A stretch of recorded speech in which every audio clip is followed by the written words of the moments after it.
Inspector साहब, ये मेरी बेटी कविता। अच्छा, तो आपकी बेटी भी लापता है? आपको मालूम है कविता सक्सेना का नाम मेडिकल बोर्ड की उस लिस्ट में शामिल है जिन्होंने फर्जी तरीके से पीएमटी क्लियर की थी? नहीं साहब, ऐसी कोई बात नहीं है। हमारी बेटी तो पढ़ाई लिखाई में बहुत अच्छी है और उसने परीक्षा अपनी मेहनत से पास की है साहब, और अचानक गायब हो गई है साहब। आप प्लीज उसका पता लगाइए साहब। आपकी बेटी कब से गायब है? कल हॉस्टल से छुट्टी लेकर घर आई थी साहब।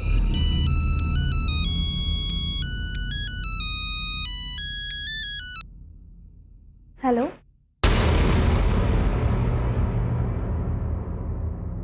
ठीक है मैं आती हूँ। कहाँ जा रही है बेटा? पापा मैं हॉस्टल जा रही हूँ। हॉस्टल से ही तो छुट्टी लेकर आई थी तू। अरे कुछ जरूरी काम है इसलिए जाना पड़ रहा है। अरे लेकिन क्या जरूरी काम है? मैं आपको फोन पे बताती हूँ। लेकिन उसके बाद से कोई अता पता नहीं है साहब। हॉस्टल में भी पता किया लेकिन वहां भी किसी को कुछ पता नहीं है साहब। कविता का फ़ोन नंबर दीजिए। इनसे कविता का फ़ोन नंबर लेकर उसकी कॉल डिटेल निकलवाओ और एसटीएफ को इन्फॉर्मेशन दे दो उसके गायब होने की। Yes sir. सस्पेक्ट लिस्ट में से 9 स्टूडेंट की बॉडी उनके एरिया में मिली। इनमें से कुछ ने अपने घरों में सुसाइड किया और कुछ ने हॉस्टल में। सस्पेक्ट्स में से इतने लोगों का मरना मामूली बात नहीं है।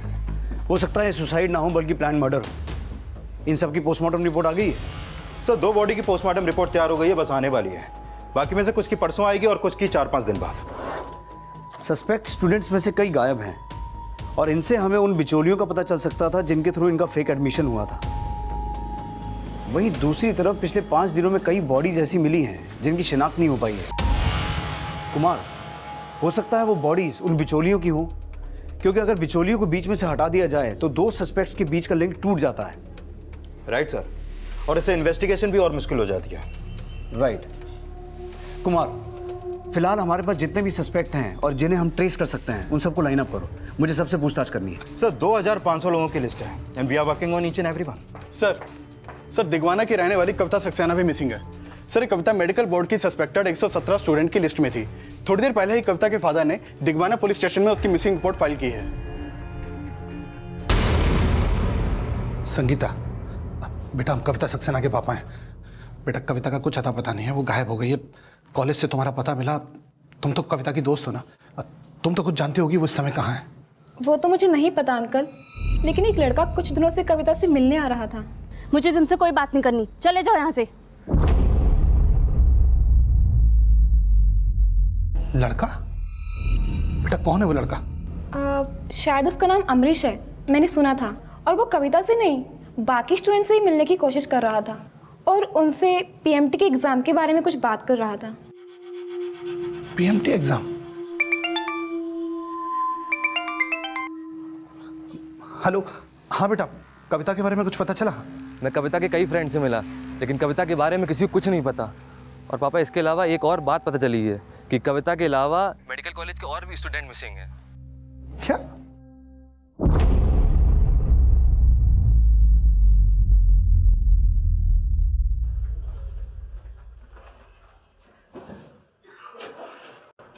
जा रही हो क्या? दूध और सब्जी लाने। आधा किलोमीटर चल के जाना पड़ता है उसे लाने के लिए।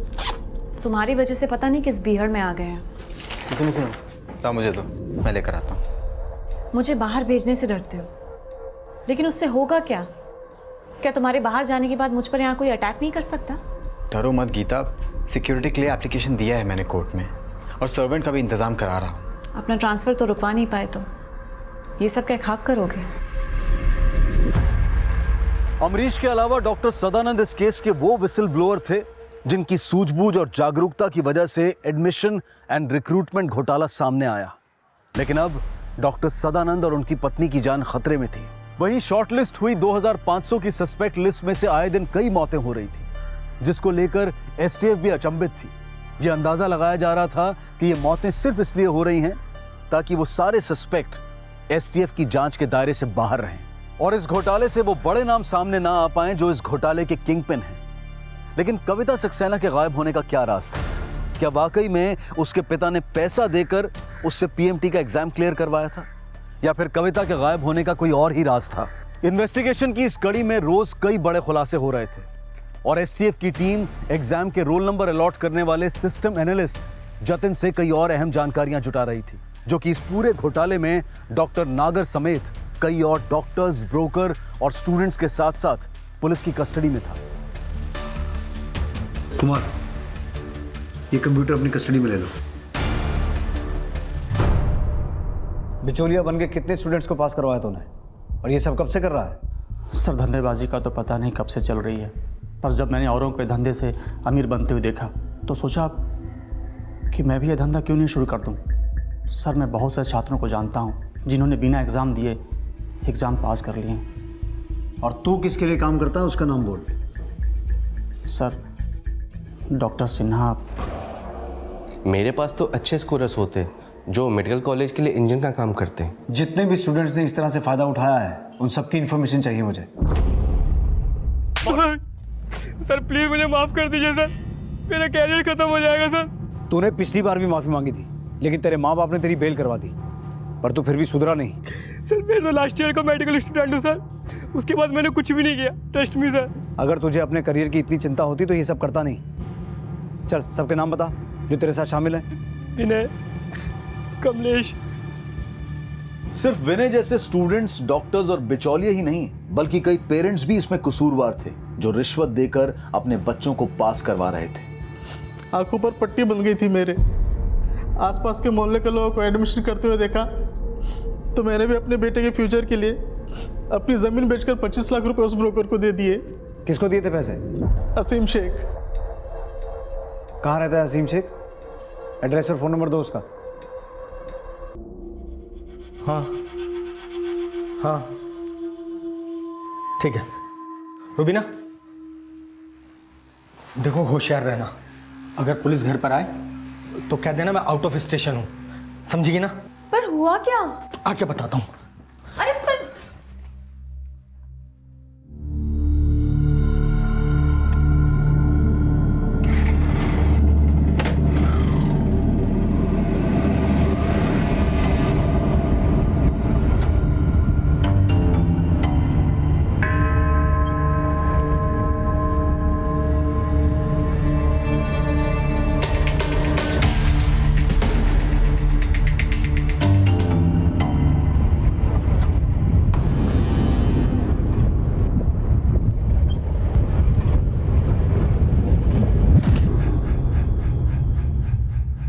एसटीएफ टीम जब असीम के घर पहुंची तो वो वहां पर नहीं था, लेकिन जल्द ही उसके मारे जाने की सूचना ने एसटीएफ को भी चौंका दिया।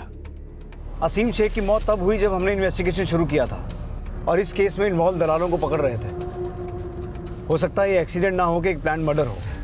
कुमार, असीम शेख का सीडीआर चेक करो और ये पता करो कि A&R केस में ये किस किस को जानता था। हमें A&R बोर्ड से क्रॉस चेक भी करना होगा।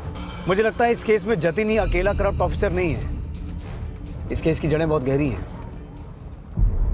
असीम शेख वो मिडलमैन था जो इस स्कैम से जुड़े कई बड़े नामों की जानकारी पुलिस को दे सकता था, और इसी वजह से उसकी हत्या कर दी गई और उसे दुर्घटना की शक्ल दे दी गई। और अब भी 700 से ज्यादा सस्पेक्ट्स गायब थे।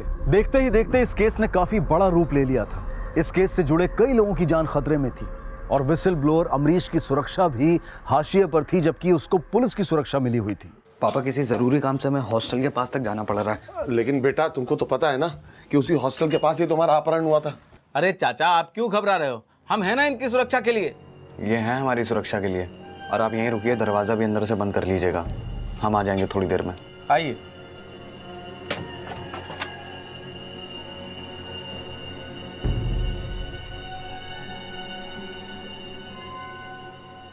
सब पूरे इंडिया के टॉप के न्यूज़ रिपोर्टर्स इस A&R स्कैम की न्यूज़ कवर करने के लिए ग्राउंड रिपोर्टिंग कर रहे हैं सर, और आप मुझे वहाँ जाने से रोक रहे हैं, क्यों? देखो निश्चय, हमारी टीम के कुछ लोग हैं वहाँ, क्या तुम उनकी काबिलियत पर शक कर रहे हो? सर मैंने ऐसा नहीं कहा सर, लेकिन मैं जानता हूँ सर इस स्कैम से रिलेटेड मेरे पास कई सारी इन्फॉर्मेशन है सर, और मैं वहाँ जाके उस पर काम कर सकता हूँ। हाँ कुमार सर, असीम शेख के पास जो कॉल आया था वो एक भीड़भाड़ वाले मार्केट एरिया से किया गया था। कुमार, मुझे पूरा यकीन है कि ये एक प्लान मर्डर ही था। पहले उसे फ़ोन करके घर से बाहर बुलाया गया और फिर एक्सीडेंट करके मार दिया गया। इसका मतलब है कोई तो है जो ये नहीं चाहता था कि हम उस तक पहुंचते। अच्छा कुमार, हमारी लिस्ट में से जितने भी लोग मिसिंग हैं उन सब के केसेस की लेटेस्ट अपडेट दो मुझे। Okay sir. पापा पापा ये हमने अमरीश का पता लगाया जो कविता से मिल रहा था। ये अमरीश विसिल ब्लोअर यानी पुलिस का मुखबिर है जिसने 2010 में पीआई डाला था कोर्ट में।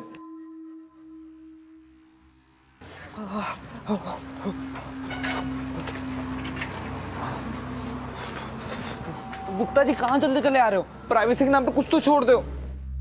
अब जान रहेगी तब ना प्राइवेसी होगी अमरीश बाबू। Gupta ji please please.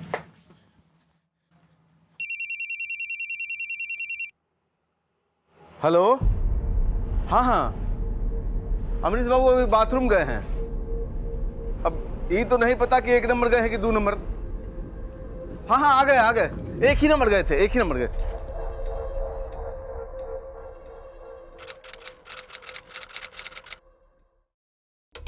Sir, दिगवाना police कविता सक्सेना के केस को फॉलो कर रही थी।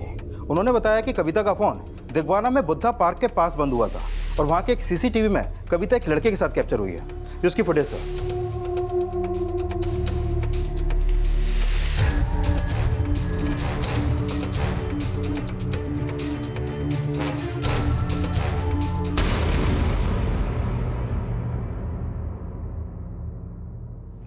वीडियो क्लियर नहीं है। ये लड़का है कौन? सर, ये लड़का कौन है ये तो आइडेंटिफाई नहीं हो पाया है और नहीं कविता के घर वालों को इसकी जानकारी है, लेकिन उनका कहना है कि अमरीश जो विसल ब्लोअर है वो कविता से मिल रहा था।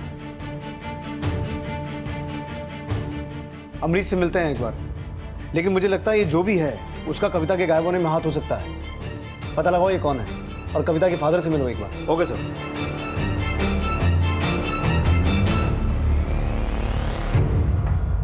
सर, ये डॉक्टर राकेश है जो हमारी सस्पेक्ट लिस्ट में भी था। सर, ललितपुर में इसकी लाश मिली है। एक के बाद एक हो रही संदिग्ध मौतों से चारों तरफ खौफ का माहौल था। एसटीएफ के गठन के बाद से ही ये घोटाला रोजाना मीडिया में नई सुर्खियां बटोर रहा था और मरने वालों की संख्या इतनी बढ़ गई थी कि अब एसटीएफ की टीम भी शक के दायरे में थी। एक तरफ यह भी कहा जा रहा था कि एसटीएफ टीम के पुलिसकर्मी अपने आप को इनसिक्योर महसूस कर रहे थे, लेकिन एसटीएफ की टीम पूरी मुस्तैदी के साथ अपना काम कर रही थी। और अब एडमिशन एंड रिक्रूटमेंट बोर्ड के एग्जामिनेशन कंट्रोलर पंकज चतुर्वेदी से पूछताछ की जा रही थी। ये कुछ 957 स्टूडेंट्स की लिस्ट है जिन्होंने फ्रॉड से 2008 से लेकर 2013 के बीच में अपना एडमिशन करवाया था। जगदीश नागर की लिस्ट अलग है। ये लिस्ट हमें स्टूडेंट से, ब्रोकर से और उन जाली स्टूडेंट से मिली है जो ये सब काम करते थे। अब आप बता सकते हैं कि आपके रहते हुए ये सब कैसे मुमकिन हुआ? देखिए, दरअसल ये जतिन सिस्टम एनालिस्ट था और यही सारे सर्वर्स को कंट्रोल करता था, मगर इसके कंप्यूटर को कोई और ऑपरेट नहीं कर सकता था। तो कहीं ना कहीं इंजन और बोगी का खेल इसी का किया धरा है। आपको शायद याद होगा कि इंजन और बोगी वाला मामला 2011 से शुरू हुआ था, लेकिन ये एग्ज़ाम स्कैम वाला मामला पिछले 8-10 साल से चल रहा है। अब जाहिर सी बात है, इतना बड़ा काम कोई अकेला शख्स नहीं कर सकता। ज़रूर ये किसी नेटवर्क के तहत हो रहा है। मैं आपको यकीन दिलाता हूँ कि मैं इस केस की तह तक जाऊँगा, पूरी इंक्वायरी करूँगा और जो भी इसमें शामिल होगा या दोषी होगा वो बच नहीं पाएगा। पंकज चतुर्वेदी से पूछताछ करने के बाद एसटीएफ ने जतिन से पूछताछ करने का फैसला किया। असीम शेख नाम के किसी ब्रोकर को जानते थे? नहीं सर, मैं किसी असीम शेख नाम के ब्रोकर को नहीं जानता। मयूर पंडित, केशव पुजारी, चंचल कौशिक, रजनी चंद्रा, अमित डोगरा, ये सारे नाम मेडिकल कॉलेज एडमिशन के हैं जो किसी दूसरे ब्रोकर से आए हैं लेकिन तुम्हारी लिस्ट में नहीं है। बता सकते हो ऐसा क्यों? सॉरी सर, मैं इनमें से किसी शख्स के बारे में नहीं जानता। ये सब नाम मैं पहली बार सुन रहा हूँ। मैं सिर्फ जगदीश नागर के साथ बिजनेस करता था। बहुत ही खेला खिलाया आदमी है, सरासर झूठ बोल रहा है। मुझे लगता है इसने अपने कंप्यूटर में से कुछ डेटा डिलीट किया है ताकि कुछ खास लोग बच जाएं। कुमार, इसके मास्टर सर्वर कंप्यूटर को किसी अच्छे हैकर से चेक करवाओ। मुझे लगता है हमारे हाथ कुछ ना कुछ ज़रूर लगेगा। तब तक मैं सारे कॉलेजेस के डीन से मिलकर इन सभी स्टूडेंट्स को सस्पेंड करने के लिए कहता हूँ। सर, कैसी बात कर रहे हैं आप? हमारे कॉलेज ने अपने स्टैंडर्ड से कभी कॉम्प्रोमाइज़ नहीं किया है। बघेल साहब, झूठ के पैर ज़्यादा लंबे नहीं होते हैं। सच अपनी आंखों से देख लीजिए। ये देखिए, ये वो 34 स्टूडेंट्स हैं जो आपके कॉलेज में पढ़ते हैं और हमारे शक के घेरे में हैं। आप इन्हें अभी के अभी सस्पेंड कीजिए, इंक्वायरी बिठाइए और हमें उस इंक्वायरी की रिपोर्ट जल्द से जल्द चाहिए। आई होप आप कोऑपरेट करेंगे। Thank you.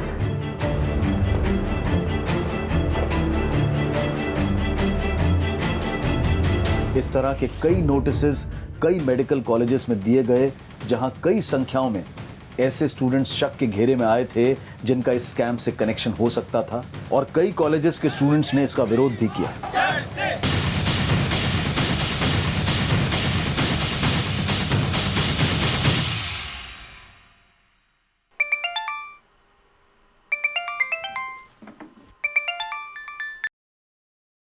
हेलो। देख बघेल, जिन स्टूडेंट्स का नाम मैंने तुमसे कहा है उन्हें रीस्टेट कर ले, नहीं तो बहुत बड़ी कीमत चुकानी पड़ेगी।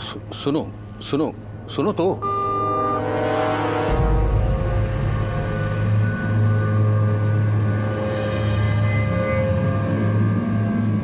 तुम यहाँ क्यों आए? क्यों सर, आपने मुझे ट्रांसफर करा दिया तो मैं आपसे मिलने भी नहीं आ सकता हूँ। बोलो क्यों आए हो? सर, ये 34 स्टूडेंट्स हमारे कॉलेज से भी रेस्ट्रिगेट हुए हैं।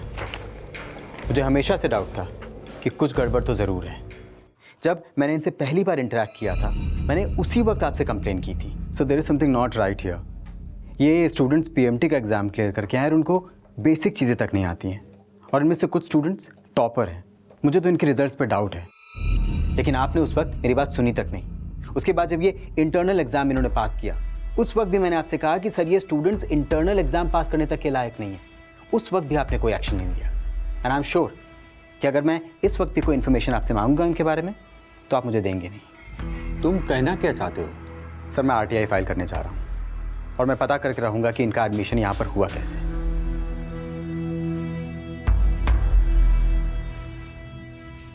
एसटीएफ ने जतिन के कंप्यूटर से और इंफॉर्मेशन निकलवाने के लिए एक इंटरनेट और कंप्यूटर हैकर मयंक सिंह की मदद ली। हमें ऐसा लगता है इसमें से डेटा डिलीट किया गया है। तुम उस डेटा को रिकवर कर सकते हो? जी सर। सर, अगर कंप्यूटर या सर्वर से कोई फाइल डिलीट कर दी जाए तो उसका एक बैकअप डाटा रहता है, मेटा डाटा। सर, मुझे थोड़ा सा टाइम लगेगा उस डाटा को रिट्रीव करने में। श्योर। हाँ कुमार। सर, एक इन्फॉर्मेशन मिली है। जवाहर मेडिकल कॉलेज के डीन डॉक्टर गिरीश बघेल ने अपने आप को जलाकर सुसाइड कर लिया है। व्हाट? सर, मिस्टर बघेल की मौत 90% जलने से हुई सर। उनकी पोस्टमार्टम रिपोर्ट कब तक आ जाएगी? 1-2 दिन में आ जाएगी sir. Okay, excuse me. Sure. Sir, मैंने कुछ मेडिकल कॉलेज के सस्पेक्टेड स्टूडेंट्स के अगेंस्ट आरटीआई फाइल की थी, जिनका जवाब कल डीन साहब को देना था। सर, मुझे बहुत स्ट्रांगली फील हो रहा है कि डीन साहब किसी बड़े माफिया रैकेट में फंस गए थे और उन्हीं लोगों ने इनकी जान ली है।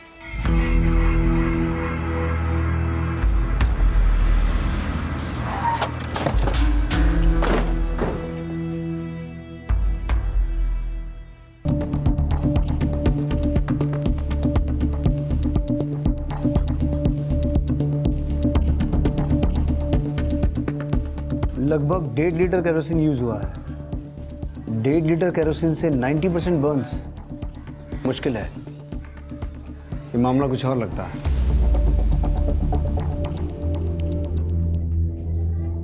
मैडम, ये सब हुआ कैसे? सर, मैं रोज की तरह मंदिर गई थी और जब मैं वापस लौटी तो मैंने देखा डीन साहब आग की लपटों में घिरे हुए और मैंने घबरा के एम्बुलेंस को फोन कर दिया। एसटीएफ ने सस्पेक्ट स्टूडेंट्स की एक लिस्ट दिगवाना कॉलेज को भी दी थी, जिस पर अमरीश अपनी नजर बनाए हुए था। सर, 2 मिनट की आपसे बात करना चाहते हैं सर, हमारी मदद कर दीजिए सर। देखो, यहाँ का रूल है, हम नहीं बता सकते। कॉलेज में जाके पता कर लो, ठीक है? सर, आप 2 मिनट के लिए बस हमारी बात सुनो। क्या हुआ अमरीश बाबू, कोई प्रॉब्लम है क्या? नहीं गुप्ता जी, कुछ खास बात नहीं। सर, आप इस हॉस्टल के वार्डन हैं सर, आप इतनी मदद कर दीजिए। बस ये बता दीजिए इस हॉस्टल में कितने लोग इस लिस्ट के रहते हैं? बता दीजिए सर। बता दीजिए सर। बताता हूँ। सतीश शुक्ला जी, विशाल राठौर, रुपेश कुमार, दीपक सिंह और मुकेश राय, ये 5 लोग यहाँ रहते हैं। धन्यवाद सर। सर, दिगवाना पुलिस को रेलवे ट्रैक पर कविता सक्सेना की डेड बॉडी मिली है।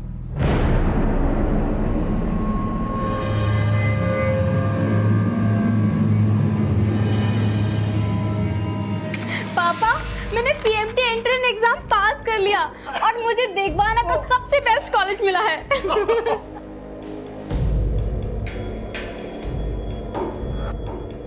निश्चय वहाँ बहुत मौतें हो रही हैं, वहाँ के हालात बहुत ख़राब हैं। इस केस में जो भी इन्वॉल्व है वो या तो मारा जा रहा है या फिर गायब हो रहा है। तुम्हारी सिक्योरिटी का सवाल है। डोंट वरी सर, मुझे कुछ नहीं होगा सर। मेरे पास एक प्लान है सर। जो लोग भी मारे जा चुके हैं ना, हम उन पर एक स्टोरी बनाते हैं सर। सर इससे पहले कि कोई दूसरा चैनल करे, हम करते हैं सर। Sir please. ठीक है, बट बी वेरी केयरफुल। हाँ, थैंक यू सर। सर ये कविता की पोस्टमार्टम रिपोर्ट। इस रिपोर्ट के मुताबिक उसकी बॉडी पर जो एक्सटर्नल इंजरीज के मार्क्स थे वो उसकी मौत के बाद हुए थे, और उसकी मौत गला घोटने से हुई है सर। इसका मतलब है उसका मर्डर हुआ है? Yes sir. और रिपोर्ट से यह भी पता चला है कि उसको कई बार मोलेस्ट भी किया गया था। मोलेस्ट? अगर ऐसा होता सर तो हमारी बेटी कम से कम हमें तो कुछ बताती।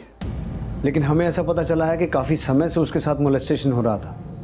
हो सकता है उसकी ज़िंदगी में कोई लड़का हो जो उसके साथ ये सब कर रहा था। अब सर इस बारे में कोई आइडिया नहीं है सर, लेकिन सर एक लड़का ज़रूर है, अमरीश। उस पर ज़रूर शक है हमें। वो उसके गायब होने के पहले कई बार उससे मिला था। कविता मेडिकल बोर्ड की सस्पेक्ट लिस्ट में थी। एक बात सच सच बताइए, आपने पीएमटी का एग्ज़ाम क्लियर करवाने के लिए कितनी रिश्वत दी थी, किसको दी थी? सर ऐसा कुछ भी नहीं है। हमने पहले भी आपको बताया, हमने कोई रिश्वत नहीं दी। कविता ने अपनी मेहनत से एग्जाम पास किया सर पीएमटी का। हमने किसी को कोई पैसा नहीं दिया। सर आपने बुलाया था? हमारी बेटी तो मासूम थी। मासूम हमारी अम्मा भी थी। और वही नहीं, न जाने कितने मासूम मरीज इन नालायक डॉक्टरों के चक्कर में सूली चढ़ जाते हैं। कविता की मौत का दुख हमें भी अंकल जी, लेकिन गलती हमारी नहीं थी।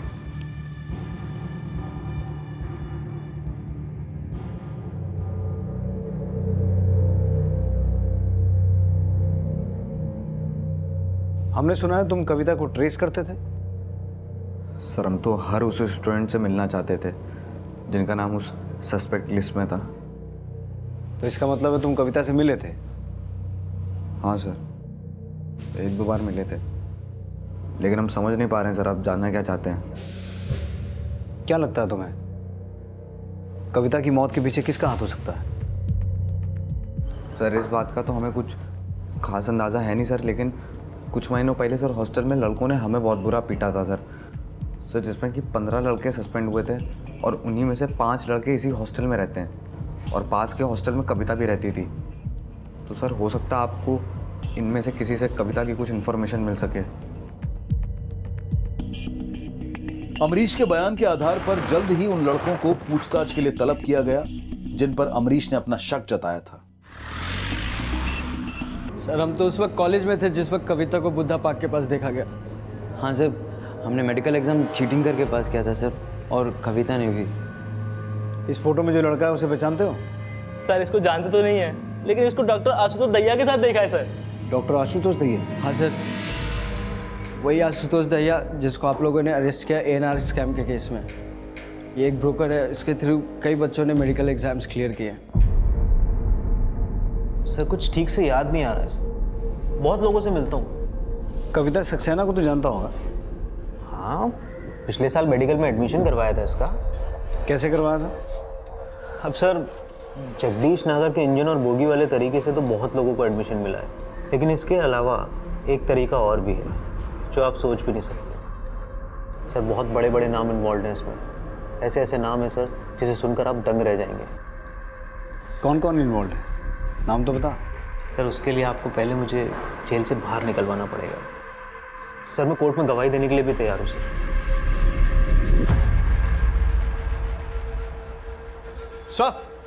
सर एक सेकेंड, ये देखिए सर। बहुत ही शातिर दिमाग है, सरासर झूठ बोल रहा है कि इसने इस आदमी को नहीं पहचाना। कुमार, जल्द से जल्द इसकी बेल करवानी होगी, बहुत से राज छुपा रखे हैं इसने। हेलो सर, मयंक ने जतिन के कंप्यूटर से कुछ फाइल्स को रिकवर कर लिया है। सर मैंने जतिन के कंप्यूटर से एक डिलीटेड फाइल रिकवर की है सर वो एक एक्सेल शीट है, ये देखिए लिस्ट सर। जैसे कि आप देख सकते हैं कि सीरियल नंबर सीक्वेंस में है सर 1 2 3 4 5, लेकिन रोल नंबर है वो सीक्वेंस में नहीं है सर। देखिए 7621555, 7621116 के बजाय 4256338 है सर। इसे देख के ऐसा लगता है कि ये उन बच्चों की लिस्ट है जिन्हें अपने मुताबिक सेंटर अलॉट किया गया है और उनकी पूरी इंफॉर्मेशन यहाँ रखी गई है sir. Serial number, roll number, name, examination centre, code. ये कोड क्या है? ST, KS, LM।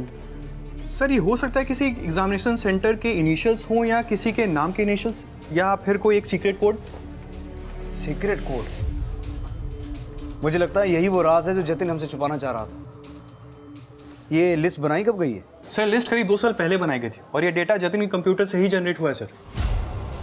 इसका मतलब है या तो ये लिस्ट जतिन ने खुद बनाई है या फिर जतिन के कंप्यूटर से किसी और ने। सर ऐसा हो ही नहीं सकता। मुझे ऐसी किसी शीट के बारे में कुछ पता नहीं है। ये सब मुझे फंसाने की साजिश है और मैं ये इनिशियल ST, UT, KG मैं इसके बारे में कुछ नहीं जानता हूँ। जतिन वर्मा, ये डेटा तुम्हारे ही कंप्यूटर में से मिला है और तुम कह रहे हो कि तुम इस बारे में कुछ जानते ही नहीं। सर मैंने आपसे कहा ना, मैं इसके बारे में कुछ नहीं जानता। हो सकता है किसी ने मेरे कंप्यूटर के साथ छेड़छाड़ की हो।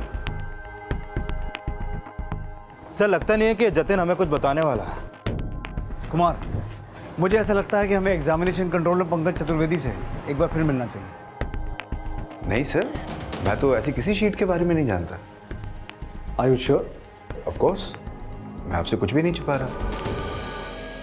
सदानंद पहले जवाहर मेडिकल कॉलेज में लेक्चरर था और उसे भी सड़े हुए सिस्टम पे शक है।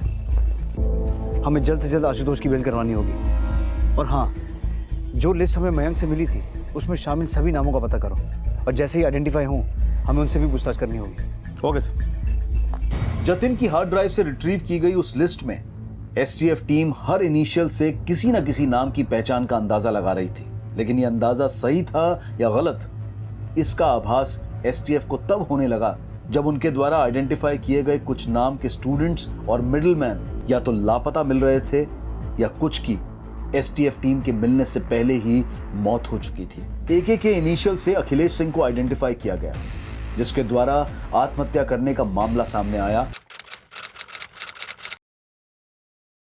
इस लिस्ट में जितने भी लोगों के नाम हैं उनमें से कई अभी तक आइडेंटिफाई नहीं हुए हैं और जो भी आइडेंटिफाई हुए हैं वो या तो गायब हैं या फिर मारे जा चुके हैं। इसका मतलब है इन लोगों को खास तौर पे टारगेट किया जा रहा है। सर पता चला है कि आशुतोष को जेल में हार्ट अटैक आया था और हॉस्पिटल ले जाने से पहले ही उसकी डेथ हो गई। सर ये केस तो दिन पर दिन खतरनाक होता जा रहा है। इसका मतलब है हमारी हर मूवमेंट पर नजर रखी जा रही है और इस केस का शिकार सिर्फ एक्यूज्ड और विक्टिम ही नहीं, कोई भी हो सकता है। किस हॉस्पिटल में लेके गए आशुतोष की बॉडी को? आशुतोष की मौत के पीछे कोई ना कोई साजिश है। वो मरा नहीं, मारा गया है, वो भी जेल के अंदर। आशुतोष इस केस में एक ऐसा अपराधी था जिसने कई बड़े नामों पर इस केस से जुड़े होने का संदेह जताया था। सर बहुत बड़े बड़े नाम इन्वॉल्व हैं इसमें। ऐसे ऐसे नाम है सर जिसे सुनकर आप दंग रह जाएंगे, जिनको उसने डिस्क्लोज तो नहीं किया था, लेकिन जेल में हुई उसकी मौत ने पूरे प्रशासन पर सवालिया निशान खड़े कर दिए थे। पोस्टमार्टम रिपोर्ट में आशुतोष की मौत को संदिग्ध पाया गया, जिसके बाद जेलर समेत 4 पुलिसकर्मियों को सस्पेंड कर दिया गया। लेकिन यह सवाल ज्यों का त्यों बना हुआ था कि एक के बाद एक हो रही संदिग्ध मौतों के पीछे आखिर किसका हाथ था? ऐसे वो कौन लोग थे जिनको आइडेंटिफाई करने में फिलहाल STF भी नाकाम नजर आ रही थी। विपक्ष और मीडिया लगातार STF को हटाकर इस केस को CBI को सौंपने की मांग कर रहा था और इसी दौरान इस केस की ग्राउंड रिपोर्टिंग कर रहा एक न्यूज चैनल का रिपोर्टर निश्चय सिंह इस केस को एक नई हेडलाइन देने वाला था। पापा कुछ नहीं होगा हमको, आप डरिए मत। अब जरा अंजू को फोन दीजिए। अंजू, निश्चय का फोन। हेलो। तुम पापा की टेंशन मत लो, हम समझा लेंगे उन्हें। तुम अपना ख्याल रखना। अरे ख्याल तो तुम अपना रखना। अच्छा बताओ, डॉक्टर के पास गई थी कल? हाँ गए थे। उन्होंने तो हमें डिलीवरी की डेट भी दे दी है, अगले महीने की लास्ट वीक में बोला है। सर, STF ने जानबूझकर मासूम स्टूडेंट्स और नौकरी पाने वालों को फंसाया है। इन्होंने उन लोगों को इतना हैरेस किया कि उन लोगों ने सुसाइड करके अपनी जान ले ली। और ये जिस ST UV कोड की बात कर रहे हैं वो इनके द्वारा ही मैनिपुलेट किया गया है, क्योंकि ऐसा कुछ है ही नहीं।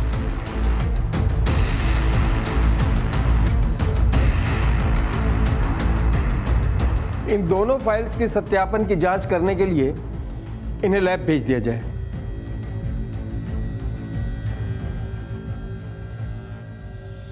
ये वो कमरा है सर जहाँ इन लोगों ने बंद करके सर हमें बहुत बुरी तरीके से मारा था। ये देखिए। कोर्ट में जो 2 लिस्ट पेश हुई थी उनमें जो थोड़ा सा डिफरेंस है उसके बारे में तुम क्या जानते हो? इसमें हमें कुछ गहरी चाल लगती है।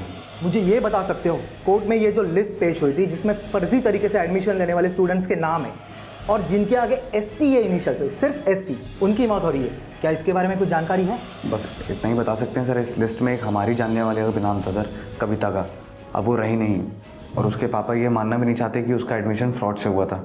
हाँ सर, अगर उनसे बुलवाया जाए तो शायद पता चल सकता है कि बात क्या थी। अब तक इस केस में 46 संदिग्ध मौतें हो चुकी थी, लेकिन कविता सक्सेना की मौत को हत्या समझा जा रहा था और निश्चय सिंह कविता सक्सेना की हत्या से जुड़े राज जानने के लिए कविता के घर वालों से मिलने उनके घर पहुंचा।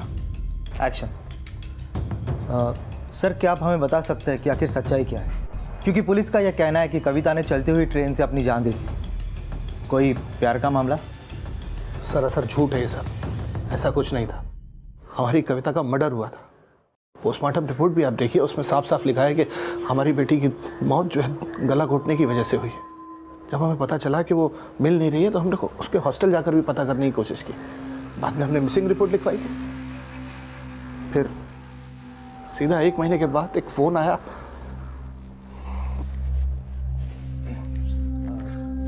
सर, माफ़ कीजिएगा पर सुनने में ऐसा भी आया है कि कविता भी इस फ्रॉड में शामिल थी। सब झूठ है ये सब, ऐसा कुछ भी नहीं था।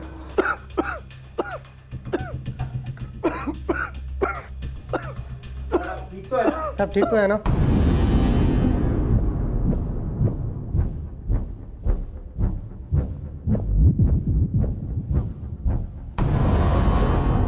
अरे डॉक्टर को बुलाओ, जल्दी से फोन करो डॉक्टर को। जाओ। इस घोटाले से जुड़े लोगों में निश्चय सिंह वो 47वां व्यक्ति था जिसकी मौत को इस घोटाले के रहस्यमयी चक्रव्यूह से जोड़कर ही देखा जा रहा था। निश्चय सिंह की मौत क्यों हुई? क्या वो इस केस से जुड़ा कोई बड़ा राज जान गया था और इसीलिए उसे मार दिया गया?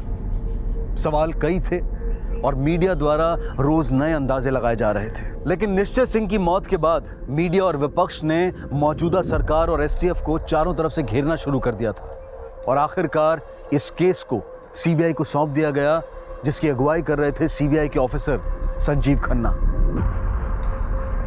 सर, एक अजीब बात पता चली है। सर, इन सभी कैंडिडेट ने एग्जाम में काफ़ी अच्छा स्कोर किया था। उसके बावजूद भी इन लोगों ने अपनी आंसर शीट के लिए RTI फाइल की। व्हाट? हाँ सर। लेकिन राव, RTI तो वो स्टूडेंट्स फाइल करते हैं ना जिनके नंबर कम आए होते हैं और जिन्हें लगता है कि उनके नंबर ज़्यादा होने चाहिए थे।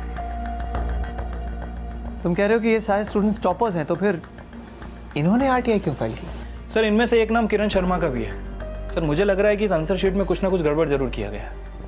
तुम कहना क्या चाहते हो? मैं कुछ समझा नहीं। सर, ये देखिए, एग्जाम में एक क्वेश्चन के 4 ऑप्शन होते हैं। कैंडिडेट को इनमें से किसी एक ब्लॉक को फिल करना होता है। सर, मैंने से बहुत सारी आंसर शीट देखी है जिसमें कैंडिडेट ने एक के साथ साथ दूसरे वाले ब्लॉक को भी हल्का सा फिल किया है। सर, ये हो सकता है कि कैंडिडेट ने पहले एक ब्लॉक को फिल किया हो, फिर उसे मिटाया हो, उसके बाद दूसरे ब्लॉक को फिल किया हो। लेकिन सर, ऐसी सिचुएशन किसी 2 या 3 कैंडिडेट के साथ होना चाहिए। लेकिन सर, किरण शर्मा की पूरी आंसर शीट ऐसी की ऐसी है। By the way sir, exam के बाद ये आंसर शीट स्टोर रूम में जाती है। उसके बाद AR डिपार्टमेंट इसे कंप्यूटर में फिट करता है। कंप्यूटर सॉफ्टवेयर के थ्रू कैंडिडेट को मार्क्स अलॉट करता है। आप पता लगाओ कि इन स्टूडेंट्स ने अपनी आंसर शीट एक्सेस कब की थी। Okay sir. Mayank. Yes sir. 12 जून 2009 के दिन की कंप्यूटर की सारी एक्टिविटीज ज़रा चेक करो। इसी दिन किरण शर्मा ने अपनी आंसर शीट एक्सेस की थी। ज़रा चेक करो और बताओ कि किसने उसकी आंसर शीट अपलोड की थी उस दिन। Okay sir. Sir, Pankaj Chaturvedi, chief examination controller.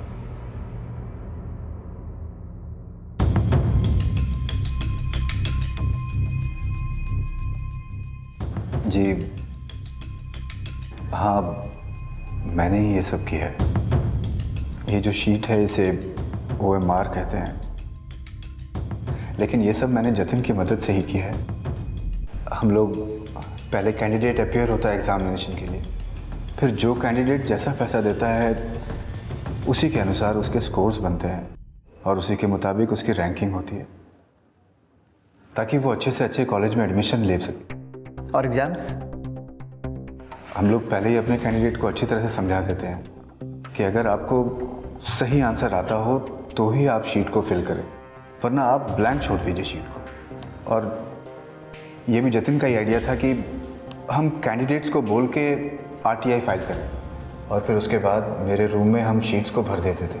इसीलिए सारे डिक्लेयर्ड स्कोर मैच हो जाते थे और हम उसी शीट को स्कैन करके कंप्यूटर्स पे अपलोड कर देते थे ताकि आगे चल के भी कोई गड़बड़ ना हो। तो फिर किरण शर्मा की आंसर शीट में इतने इरेज मार्क्स क्यों थे? वो कुछ ज़्यादा ही कॉन्फिडेंट थी सर। वो अपने आप ही सारे आंसर्स भर के आ गई थी। हम तो उसके शीट को करेक्ट भी नहीं करना चाहते थे, लेकिन उसके फादर ने 50 लाख रुपए दिया था। इसीलिए हमें रॉन्ग आंसर्स को इरेज करना पड़ा और सही आंसर्स भरने पड़े। चलो अब ये भी बता दो कि जतिन वर्मा की लिस्ट में ST कौन है? सर अगर हम आपको इसका जवाब देंगे तो हम जिंदा नहीं बचेंगे।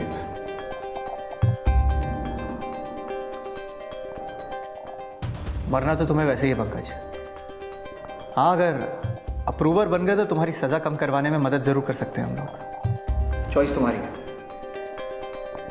सर ST का मतलब शंकर तिवारी, मिस्टर उमाकांत वर्मा का PA। इसका मतलब UV ही उमाकांत वर्मा है, राइट? जी। और ये जो इतनी सारी मौतें हुई हैं उसके पीछे कौन है? सर STF ने मिडिलमैन, स्टूडेंट, ब्रोकर, डॉक्टर्स, जब से सबके ऊपर शिकंजा कसना शुरू कर दिया तभी से शंकर तिवारी ने एक एक करके सबको मरवा दिया। हाँ, कविता सक्सेना की एप्लीकेशन आशुतोष दहिया लाया था मेरे पास, लेकिन उसके माँ बाप पूरे पैसे नहीं भर पाए थे। वो सौदा 35 लाख में हुआ था, इसलिए पैसों के बदले में मैंने उसे अपने साथ हम बिस्तर किया। लेकिन फिर उस अमरीश ने RTA फाइल किया और वो कविता के पीछे हाथ धोकर पड़ गया। मुझे लगा कहीं कविता मुंह ना खोल दे, इसलिए मैंने उसे मरवा दिया।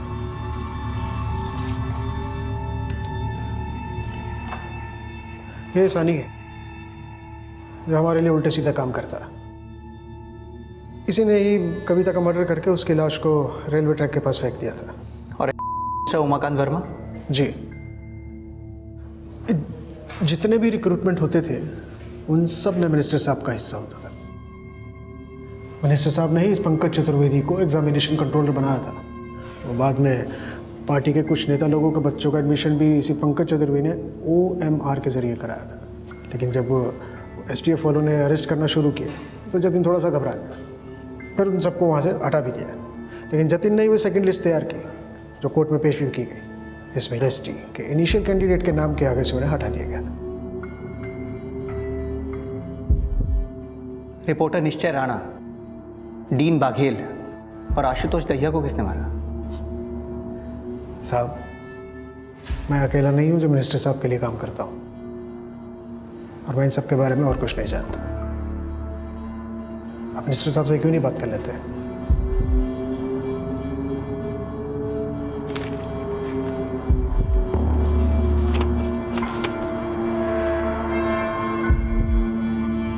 आपको हमारे साथ चलना होगा। आइए। क्या आप बता सकते हैं कि रिपोर्टर निश्चय राणा, डीन बाघेल और आशुतोष दहिया को किसने मरवाया? देखिए, मुझे इस बारे में कुछ मालूम नहीं है और आप मेरे खिलाफ कुछ भी साबित नहीं कर पाओगे। ये सब मुझे फंसाने की एक साजिश है। इस केस में भले ही कई फर्जी डॉक्टर्स के नाम सामने आए, लेकिन ऐसा बिल्कुल नहीं था कि पूरा A&R बोर्ड और मेडिकल बोर्ड भ्रष्ट था। डॉक्टर सदानंद समेत ऐसे कई डॉक्टर्स हैं जो इस नोबल प्रोफेशन में बेहद ही संजीदगी से अपनी भूमिका अदा कर रहे हैं। मिनिस्टर उमाकांत फिलहाल जमानत पर रिहा हैं, लेकिन इस घोटाले में उनकी भूमिका अब भी शक के घेरे में है। CBI की इन्वेस्टिगेटिंग टीम ने CBI कोर्ट में दिसंबर 2017 में अपनी चार्जशीट फाइल कर दी थी, जो कि 23,000 पन्नों की थी। इन 23,000 पन्नों में कितने आरोपी हैं और कितने निर्दोष हैं, ये साफ होना अभी बाकी है। इसी विचार के साथ अब मैं अनूप सोनी आपसे विदा लेता हूं। फिर मुलाकात होगी अगले एपिसोड में एक और चौंका देने वाले केस के साथ। तब तक अपना और अपने परिवार का ख्याल रखें और देखते रहें क्राइम पेट्रोल डायल 100। सबक एक को सीख हम सबको।